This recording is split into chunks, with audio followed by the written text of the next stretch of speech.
এরপরে প্রশ্ন হলো, বর্তমান আর্থসামাজিক অবস্থা বিয়ের আদর্শ বয়স কত? অনেকে ২৫ বছর বয়সকে বিয়ের সুন্নতি বয়স বলে। এটা কি সঙ্গত? রমজানের শেষ দশকের বিশেষ কোনো আমল আছে কি? সাহরির সময় শেষ শুনতে শুনতে যদি কেউ পানি পান করে তাহলে কি রোজা ভঙ্গ হবে? শেষ বলার পর সে আর খেলো না শুনতে শুনতে। আমার স্ত্রীর ৫ ভরি সোনা আছে, এই ৫ ভরির কি জাকাত দেওয়া লাগবে? আমি একটা বার্গার কোম্পানিতে কাজ করি, ডিউটিরত অবস্থায় মাঝে মাঝে ক্ষুধা লাগে, তখন কিছু খাবার খাই, কিন্তু কোম্পানি থেকে খাওয়ার অনুমতি নাই। কোম্পানি আমাদের উপর ইনসাফ করে না, তাই আমি যে খাবার খাই এটা চুরি পর্যায়ে পড়বে কিনা? লিখেছেন, আমার ক্যাশ টাকা নেই, তবে আমার নিজ নামে চাষের জমি আছে প্রায় ৩ একর, এই জমিতে কি জাকাত আসবে? প্রফেসর, আপনি লিখেছেন, নামাজে ভুল হলে ইমাম সাহেব যদি সাহু সিজদা দেন, সেক্ষেত্রে নামাজের মধ্যবর্তী সময়ে জামাতে যুক্ত হওয়া মুক্তাদিদের কি করা উচিত? নামাজে যদি ভুল হয় তাহলে সেক্ষেত্রে ইমাম সাহেব সাহু সিজদা দিলে মুক্তাদিকেও সিজদা সাহু দিতে হবে। আপনি মাঝখানে যুক্ত হয়েছেন, ইমাম সাহেবের ভুলটা কি আপনার যুক্ত হওয়ার আগে হয়েছে না পরে হয়েছে, এটা দেখার বিষয় নয়। আপনি ইমামের সাথে যতক্ষণ পর্যন্ত আছেন, ইমাম দুদিকে সালাম ফিরিয়ে শেষ করার আগ পর্যন্ত আপনি ইমামের অনুকরণ করতে হবে। ইন্নামা জুহিলাল ইমামুল লিইউতাম্মা বিহি, নবী সাল্লাল্লাহু আলাইহি ওয়াসাল্লাম বলেছেন, ইমাম নির্ধারণ করা হয়েছে তার অনুকরণ করবার জন্য, অতএব আপনি ইমামের অনুকরণ করবেন, সেটি করতে আপনি বাধ্য। তিনি সিজদা সাহু দিলে আপনিও সিজদা সাহু দিবেন। আপনার এটা দেখার দরকার নাই যে সিজদা সাহু যে কারণে তিনি দিলেন সে ভুলটিকে আমি তার সাথে যুক্ত হওয়ার পরে তিনি করেছেন নাকি আগে করেছেন। আগে করলে তার দায় তো আমার বহন করা উচিত নয়। এরকম কোনো হিসেব নিকাশ করার কোনো প্রয়োজন নেই। আপনি ইমাম এর সাথে যতক্ষণ থাকবেন ততক্ষণ পর্যন্ত আপনি ইমামের অনুকরণ করবেন। নূর ইসলাম, আপনি লিখেছেন, আমার ক্যাশ টাকা নেই, তবে আমার নিজ নামে চাষের জমি আছে প্রায় ৩ একর, এই জমিতে কি জাকাত আসবে? ভাই নূর ইসলাম, ক্যাশ টাকা না থাকুক, কিন্তু আপনার নিজের নামে চাষের জমি যদি থাকে তাহলে সেক্ষেত্রে চাষের জমির ফসলটা যদি আপনার জাকাতের নেশাব পরিমাণ হয়, ২৫ মণ হয়, এবং ফসল উপর জাকাত আসার যে শর্ত সেটি পাওয়া যায়, তাহলে সেক্ষেত্রে সেটা জাকাত আপনি দিবেন, ফসলের জাকাত। আর চাষের যে জমি আছে, জমির মূল্যের উপরে কোনো জাকাত আসবে না। আর যদি জমি থাকে আপনার রিয়েল এস্টেট বিজনেস টাইপ জমি, অর্থাৎ যে জমি আপনি কেনা বেচার কাজ করেন, তাহলে সেটা ব্যবসার পণ্য হিসাবে গণ্য হবে। যেটা কেনা হয়েছে বিক্রি করার উদ্দেশ্যে, সেটা ব্যবসার পণ্য, ব্যবসার মাল হিসাবে ধরা হবে, এবং সেই ভিত্তিতে তার জাকাত আপনাকে দিতে হবে, তার মূল্যের উপরে জাকাত আপনাকে দিতে হবে। এরপরে প্রশ্ন হলো, রমজানের শেষ দশকের বিশেষ কোনো আমল আছে কি? রমজানের শেষ দশকের বেশ কয়েকটি আমল আছে, মাসনুন আমল আছে। এর মধ্যে প্রধান আমল হলো রমজানের শেষ দশকে ইবাদত বন্দেগীর জন্য সর্বাধিক চেষ্টা করা, অর্থাৎ জীবনের অন্য যে কোনো সময় চাইতে রমজানের শেষ দশকে ইবাদত বন্দেগীর জন্য বিশেষ যত্নবান হওয়া। নবী করিম সাল্লাল্লাহু আলাইহি ওয়াসাল্লাম সম্পর্কে নবী আলাইহিস সালামের কাছের লোকদের বর্ণনা হলো যে, কানা ইয়াজতাহিদু ফিহি মা লা ইয়াজতাহিদু ফি গায়রি, যে তিনি রমজানের শেষ দশক আসলে যেই পরিমাণ সাধনা করতেন ইবাদতের জন্য, অন্য কোনো সময় সে পরিমাণ সাধনা করতেন না। অতএব রমজানের শেষ দশকের প্রধান আমল হলো যে এই দশকে ইবাদতের জন্য সবচেয়ে বেশি সাধনা করতে হবে জীবনের যে কোনো সময়ের চাইতে। দ্বিতীয়ত, এই দশকের আমল হলো এতেকাফ করতে হবে। আল্লাহ যাদের তৌফিক দিয়েছেন এতেকাফ বসবো। নবী সাল্লাল্লাহু আলাইহি ওয়াসাল্লাম সারা বছরই রমজানের শেষ 10 দিন এতেকাফে বসতেন, এবং এতেকাফে বসার মানে হলো আপনি পুরো 10টি দিন নিজেকে মসজিদে আবদ্ধ করে ফেললেন শুধু ইবাদতের জন্য। তৃতীয়ত, রমজানের শেষ দশকের আমল হলো সারা রাত জেগে থাকা। চতুর্থত, রমজানের আমল হলো পরিবার লোকদেরকে জাগিয়ে তোলা। 5 নম্বর, রমজানের শেষ দশকের আমল হলো কোমর বেঁধে নেওয়া ইবাদতের জন্য। কোমর বেঁধে নেওয়ার মানে হলো খুব সিরিয়াসের সাথে ইবাদত করা, যেমন হতে পারে অনেক ওলামা ইকরাম, অনেক মুহাদ্দিসগণ এবং সংখ্যাগরিষ্ঠ মুহাদ্দিসগণের ব্যাখ্যা বলেছেন যে এর মানে হলো স্ত্রী থেকে পৃথক থাকা, অর্থাৎ স্ত্রী সহবাস না করা। এই 10 দিন নবী সাল্লাল্লাহু আলাইহি ওয়াসাল্লাম সেটি করতেন। আর রমজানের শেষ দশকের 6 নম্বর আমল হিসেবে আমরা বলতে পারি যে সাধারণ আমল যেগুলো আছে সেগুলোকে, রমজানের অন্যান্য যে আমলগুলো আছে সেগুলো এই দশকে অন্য দশকের চাইতে, অর্থাৎ প্রথম এবং দ্বিতীয় দশকের চাইতে বেশি গুরুত্বের সাথে করার চেষ্টা করা। 7 নম্বর আমল হলো রমজানের শেষ দশকের বেজোড় রাতগুলোতে, বিশেষভাবে প্রত্যেকটা রাতেই কিন্তু বিশেষ করে বেজোড় রাতগুলোতে লাইলাতুল কদর তালাশ করা। এটা রমজানের শেষ দশকের আমল। নবী সাল্লাল্লাহু আলাইহি ওয়াসাল্লাম লাইলাতুল কদর অনুসরণ করতে বলেছেন আমাদেরকে। 8 নম্বর আমল হলো লাইলাতুল কদর যদি পাওয়ার সুযোগ হয় তাহলে আল্লাহুম্মা ইন্নাকা আফুউন তুহিব্বুল আফওয়া ফাআফু আন্নী, এই দোয়া পাঠ করা। অর্থাৎ বেজোড় রাতগুলো লাইলাতুল কদর হতে পারে সে আশায় এই দোয়াটি বিশেষ পাঠ করা। আল্লাহুম্মা ইন্নাকা আফুউন, আল্লাহ আপনি ক্ষমাশীল, নিশ্চয় আপনি ক্ষমাশীল, তুহিব্বুল আফওয়া, আপনি ক্ষমা করতে ভালোবাসেন, ফাআফু আন্নী, অতএব আমাদেরকে ক্ষমা করুন। আর 9 নম্বর আমল হলো সাদকায়ে ফিতর আদায় করা। 10 নম্বর আমল হলো ঈদ উল ফিতরের চাঁদ দেখা। এই 10টি মাসনুন আমল রমজানের শেষ দশকের। আল্লাহ তাআলা আমাদেরকে আমলগুলো করার তৌফিক দান করুন। আবু তাহের, আপনি লিখেছেন, আমি একটা বার্গার কোম্পানিতে কাজ করি, ডিউটিরত অবস্থায় মাঝে মাঝে ক্ষুধা লাগে, তখন কিছু খাবার খাই, কিন্তু কোম্পানি থেকে খাওয়ার অনুমতি নাই। কোম্পানি আমাদের উপর ইনসাফ করে না, তাই আমি যে খাবার খাই এটা চুরি পর্যায়ে পড়বে কিনা? সম্ভবত এই প্রশ্ন উত্তর আমরা এর আগে দিয়েছি, আপনি বোধহয় এই প্রশ্নের আগেও আমাদের কোনো লাইভে করেছেন, আমরা সেখানে দিয়েছি। কোম্পানি যদি আপনাকে খাওয়ার অনুমতি না দেয় তাহলে আপনার জন্য খাওয়া জায়েজ হবে না। কোম্পানি আপনাদের যদি বেইনসাফি করে তাহলে বেইনসাফির ধরনটা কী? ধরুন আপনার প্রাপ্য টাকা আপনাকে দেয় না, আপনার হক নষ্ট করে, তাহলে সেক্ষেত্রে ওই পরিমাণ হক আপনি আদায় করতে পারেন কোম্পানির কাছ থেকে, সেটা খেয়ে আদায় করেন কিংবা অন্যভাবে আদায় করেন। কিন্তু অতিরিক্ত হলে আপনি যা প্রাপ্য তার চেয়ে বেশি যদি আপনি কোম্পানির সম্পদ আপনি নেন, তাহলে সেক্ষেত্রে সেটা খেয়ে হোক আর যেভাবে হোক সেটা আপনার জন্য নাজায়েজ হবে এবং গুনাহ হবে। এরপরে এন্টারটেনমেন্ট স্টুডিও এই চ্যানেল থেকে আমাদের ইউটিউব চ্যানেলে আপনি লিখেছেন, মসজিদের মাইকে সাহরির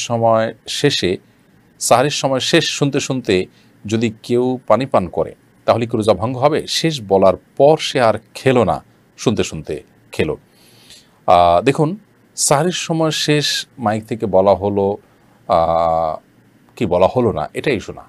বিষয় হলো যে আপনার সাহরি খাওয়াটা শোবে সাদেকের পর হলো কিনা। যদি সূর্য শোবে সাদেকের পর অর্থাৎ ফজরের ওয়াক্ত শুরু হওয়ার পর আপনার খাবার গ্রহণ হয়, এক লোকমাও যদি খান তাহলে আপনার রোজা হবে না, ওই রোজাটা আপনাকে আবার রেখে দিতে হবে। আর যদি শোবে সাদেকের আগে হয় তাহলে তো সেটা নিয়ে আর কোনো টেনশন নাই এবং আপনার রোজা হয়ে যাবে। তাহলে আপনার দেখার বিষয় হলো যে শোবে সাদেকের পর হয়ে যাচ্ছে কিনা আপনার খাবার গ্রহণটা, সেটারও দেখার বিষয়। যদি সেটা না হয় তাহলে আপনার এটা নিয়ে আর টেনশন করবার কোনো কারণ নেই। এখন সাহরির সময় শেষ সাধারণত মুয়াজ্জিন সাহেবরা তখনই বলেন যখন শোবে সাদিক শুরু হয়ে যায়। তো যদি এরকমই হয় শোবে সাদিক শুরু হয়ে গেছে আর তখনই বলেছেন, তাহলে তারপরে যদি আপনি খান বা ওইটা বলতে বলতে খাচ্ছেন এবং তার আগেই শোবে সাদিকের সময় শুরু হয়ে গেছে ঘন্টা মিনিট অনুযায়ী, তাহলে সেক্ষেত্রে আপনার রোজাটা আবার রেখে দিতে হবে। এরপরের প্রশ্ন হলো, আপনি মসজিদে রমজান মাসে সাহরির জন্য ডাকাডাকির বিরুদ্ধে ফতোয়া দিয়েছেন, এটা নিয়ে অনেকে সমালোচনা করেছেন, এ বিষয়ে আপনার কোনো বক্তব্য আমরা জানতে পারিনি। দেখুন, মসজিদে সাহরির সময় ডাকাডাকি করতে আমরা নিষেধ করেছি, ডাকাডাকি করার বিরুদ্ধে আমরা ফতোয়া দিয়েছি, এটি সঠিক কথা নয়। আমাদের লেখাটি এখনও আছে, আমরা বারবার করে সেখানে বলেছি মসজিদে রমাদান মাসে মাত্রাতিরিক্ত ডাকাডাকি করা এটা অনুচিত কাজ। মাত্রাতিরিক্ত ডাকাডাকির কারণে ইবাদতে বিঘ্ন সৃষ্টি হয়। আমি ব্যক্তিগতভাবে এটার সাফারার দীর্ঘদিনের আমি দেখেছি যে আশপাশে বিশেষ করে যখন শহর অঞ্চল হয় তখন অনেকগুলো মসজিদ থেকে একযোগে যখন ডাকাডাকি হয় এবং বিশেষ করে ডাকাডাকির চাইতে বেশি হলো এই নাত ইত্যাদি গাওয়া হয় একদম হাই ভলিউমে, তখন একটু তাহাজ্জুদ, একটু দোয়া, একটু রোনাজারি এগুলো করার মতো কোনো পরিবেশ থাকে না। মানে এই টাইমে মনোযোগ ধরে রাখা, কনসেন্ট্রেশন ধরে রাখা এটা খুব কঠিন এবং জটিল একটি বিষয় হয়ে দাঁড়ায়। সেই সাথে যারা রোজা রাখবেন না, শিশু বা অন্যদের কষ্ট তো হয়। আমরা যারা সমালোচনা করেছি তারা যে কথাই বলেছি সে কথার সাথে আমার কোনো দ্বিমত নেই। অর্থাৎ এর সাথে রমাদানের একটা আবহাওয়া, রমজানের একটা সংস্কৃতি, মুসলমানদের সমাজের একটা সংস্কৃতি, এর সাথে আমাদের নিজস্ব একটা সংস্কৃতি সম্পর্ক এর সাথে আছে। সেজন্য ডাকাডাকি হোক, কিন্তু সেই ডাকাডাকিটা সহনীয় পর্যায়ে হোক। আমি বলেছি যে প্রচুর পরিমাণে মোবাইল বাসায় বাসায় এখন পাওয়া যায়, অ্যালার্মিংয়ের ব্যবস্থা আছে। অতএব হালকা ডাকাডাকি যথেষ্ট, একেবারে সারাক্ষণ ডাকতে থাকার প্রয়োজন নেই। হ্যাঁ, এটা ঠিক যে গ্রামাঞ্চলে এখনও অনেক এলাকায় এই মাইকে ডাকাডাকির উপর নির্ভরশীল। সেখানে অবশ্য গ্রামাঞ্চলে সমস্যাটা এত প্রকট আকার ধারণ করেও না, কারণ সেখানে এত ঘন ঘন মসজিদও নেই এবং শহরের মতো আপনার একটু দূরেই মসজিদ বা আশপাশেই অনেকগুলো মসজিদ এবং অনেক দালান কোঠা হওয়ার কারণে আপনার প্রত্যেকটা মসজিদ যখন একযোগে আওয়াজ করে এবং দীর্ঘ সময় ধরে সেটা চলতে থাকে তখন যে অসুবিধাটা তৈরি হয়, গ্রামে সেরকম অবস্থা তৈরি হয় না। আমার কথা ছিল যে মাত্রাতিরিক্ত ডাকাটাকে যা ডিস্টার্বের পর্যায়ে চলে যায় সেটা যেন বন্ধ হয়। আমরা বিষয়টা নিয়ে যারা সমালোচনা করেছি তারা অনেকে হয়তো বুঝে করেছি, অনেকে না বুঝে করেছি।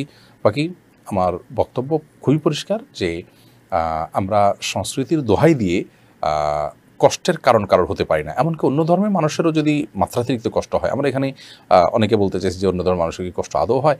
আপনি অন্য ধর্মের মানুষের কথা কতটা শুনেছেন আমি জানি না। আমি এই বিষয়গুলো নিয়ে যথেষ্ট ঘাটাঘাটি করার চেষ্টা করেছি, বিভিন্ন সময় সার্ভে করার চেষ্টা করেছি এবং বিভিন্ন মানুষের মতামত নেওয়ার চেষ্টা করেছি। আমাদের অনেক মুসলিম ভাইয়েরা আছেন যারা এই যে ওয়াজ মাহফিলেরও যে আপনার মাইকের অতিরিক্ত ব্যবহার এবং অপ্রয়োজনীয় ব্যবহার এবং এক্ষেত্রেও যে মাত্রাতিরিক্ত শব্দটা আমি বলবো, মাত্রাতিরিক্ত ব্যবহার, এটার কারণে যে অনেক মুসলমানরা বিরক্ত হন, তারা বলতে পারেন না।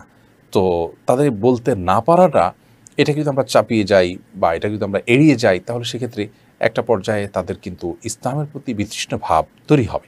আমি সেই জায়গাটাকে অ্যাড্রেস করতে চেয়েছি, হয়তো আমার প্রকাশের মধ্যে ত্রুটি ছিল। বাকি মূল বিষয়ের সাথে আমার কোনো দ্বিমত নেই যে আমাদের সমাজের একটা সৌন্দর্য, আমাদের সংস্কৃতির অংশ, রমাদানের একটা আবহ তৈরি হয় ডাকাডাকির মাধ্যমে। তো সেটা নির্দিষ্ট গণ্ডিতে থাকা উচিত এবং এটা মাত্রাতিরিক্ত পর্যায়ে যদি হয়ে যায় তাহলে সেটা বিরক্তির কারণ হবে, সেটি আমরা বোঝাতে চেয়েছিলাম। যাই হোক, এরপরের প্রশ্ন হলো, বর্তমান আর্থসামাজিক অবস্থা বিয়ের আদর্শ বয়স কত? অনেকে 25 বছর বয়সকে বিয়ের সুন্নতি বয়স বলে, এটা কি সঙ্গত? না, 25 বছর বয়সকে সুন্নতি বয়স বিয়ের জন্য এরকমটি বলার কোনো কারণ নেই, কারণ কোন হাদিসে এরকম বয়স ঠিক করে দেওয়া হয়নি। আপনি যদি নবী করিম সাল্লাল্লাহু আলাইহি সাল্লামের কথা বলেন যে তিনি বিয়ে করেছেন, তাহলে সেক্ষেত্রে নবী আলাইহিসসালাম তার মেয়েদের বিয়ে দেওয়ার ক্ষেত্রে বা অন্যান্য সাহাবীদের বিয়ের ক্ষেত্রে এরকম কোনো কিছু ঠিক করেছেন কিনা, বরং এর বিপরীতে তিনি কি বলেছেন সেটা দেখার বিষয়। তিনি বলেছেন, তোমাদের ছেলেমেয়েরা যখন বিয়ের উপযুক্ত হয় তখন উপযুক্ত পাত্রপাত্রী পেলে তোমরা বিলম্ব করো না। যদি বিলম্ব করো তাহলে তোমাদের সমাজে, তোমাদের পরিবারে, তোমাদের এলাকাতে ব্যত্যয়, ফাসাদ, জেনা, ব্যভিচার এগুলো ছড়িয়ে পড়বে। তো নবী করিম সাল্লাল্লাহু আলাইহি ওয়াসাল্লাম কিন্তু উপযুক্ত হওয়ার পর বিয়ে দিতে বলেছেন। অতএব 25 পর্যন্ত অপেক্ষা করা বা 25 বছর বয়স হলে তখন বিয়ে করা, এটিকে বিয়ের সুন্নতি বয়স বলা ওই অর্থে সঠিক নয়। এরপর প্রশ্ন হলো, আমিনিয়া ফ্যাশন হাউস, এই আইডি থেকে আপনি করেছেন, আমার স্ত্রীর 5 ভরির সোনা আছে, এই 5 ভরির কি জাকাত দেওয়া লাগবে? 5 ভরির স্বর্ণ যদি থাকে তাহলে সেক্ষেত্রে 5 ভরির স্বর্ণের সাথে যদি নগদ টাকা না থাকে, শুধু 5 ভরির স্বর্ণই থাকে, তাহলে সেক্ষেত্রে তার কোনো জাকাত দিতে হবে না। কারণ শুধু স্বর্ণ থাকলে 7.5 ভরির নিচে জাকাত আসে না। আর যদি স্বর্ণের সাথে টাকা থাকে তাহলে সেক্ষেত্রে দুইটা মিলে জাকাত আসবে। সেক্ষেত্রে স্বর্ণের বিক্রয় মূল্য খাত ছাড়া যেটা আছে সেটা ধরে সাথে টাকা যোগ করে শতকরা 2.5% হারে জাকাত দিয়ে যেতে হবে।